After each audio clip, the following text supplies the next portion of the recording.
ngasi numidang uramda phunggiba pauchete oba I pausing myamda pathokchari ahanmada pauchedagi lokhachari aina soikhre haijabadudi irang asida leikhidrabasingdani terrorist natte haina CM biren haikre Chief Minister Nongthombam Biren Singna soikhre haikiba wafamgi matangda Congress na phongdokhiba statement adugi paukhom piraduna mahakna hai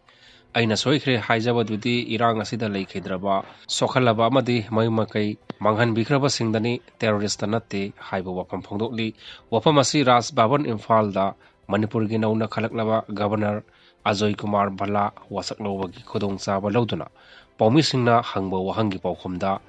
Chief Minister na phongdokhibani magna makhatara duna hai Manipur da thokliba irang asi Congress na semlamba irang ni Congress na Manipur gi santi amasung tangdu leita ba hanjilakpa pamde makoina hainingbata haiduna lakli Congress Party asi thabu numit ni haiba ngamba party ni magna soikhre haina phongdokhiba adu Manipur gi crisis manungda thokhaning daba thodoksing thawai thakraba aso apan nangkraba amadi mayumakai manghan bikraba singdani terrorist natte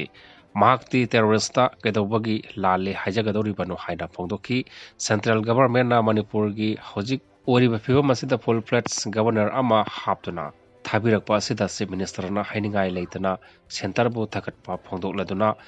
central government na yamna intelligence amasung commitment oiba misak amabu Manipur gi governor oina thabirakpa asi yamna laibak phaba tanja amani masina thokliba irang asi central government na lumna loduna irang asi loisinaba sinba thawngni haina lowi haiki magna makhataraduna nauna state asigi governor oina wasak lawkraba Ajay Bala asi yam haisingba central government gi achouba thabak maru oiba administration pairaknaba mioi amani miyamna Ajay Kumar Bala da thajaba thamli madudi hojik Manipur gi crisis asi loisinaba honabada anoba karigumba kharadi soidana torokani maramdi crisis asi loisinaba haibasi government asi gi top priority ni CM na hai Manipur gi crisis asi yamna complex oiba maramna solve tawnaba honabada matam khara changba yai adubu center amasung state government na miyamna pamliba demand sing sada humpu humdradi implement tobangam khre Maramasina lebak miyamna center amasung state lengakta thajaba thambiu haiki irang asida sugi ground rule thugaiduna kuki militant singna haktingnana yausili haina Eina phongnokli megi ahumdagi Manipur da thokliba irang asida government ga kurek pinariba suspension of operation sugi ground rule sing thugaiduna haktingnana yausinduna hena violence oiba irang ama ohenduna lakli haina special court national investigation agency NIA da pikaliba report amada mayak sengna palli haina national media singda report tawri court asida NIA na cell cover tawduna pendrive ki khuthang da pikalakkiba report kupna yenglaba matungda NIA gi investigation aduda KNFP gi samlappa wari yawba thengnakhi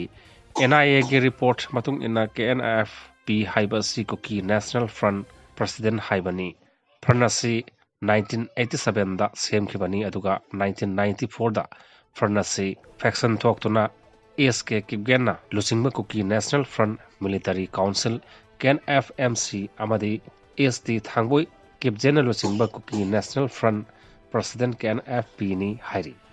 hairiba pranasi gi makhada hojik masing yamlaba front linkatuna operate tawri masigi mathakta KNF asi government ga kurek pinariba suspension of operation suda yauriba militant group amani tasingnamak kidi suda yauriba KNF ki kadar sing makoi gi designated camp sing da laigadabani aduga makoina pairamba khusu khulai sing makoi gi store da solon sinduna thamgadabani haina ground rule asida mayak sengna yauri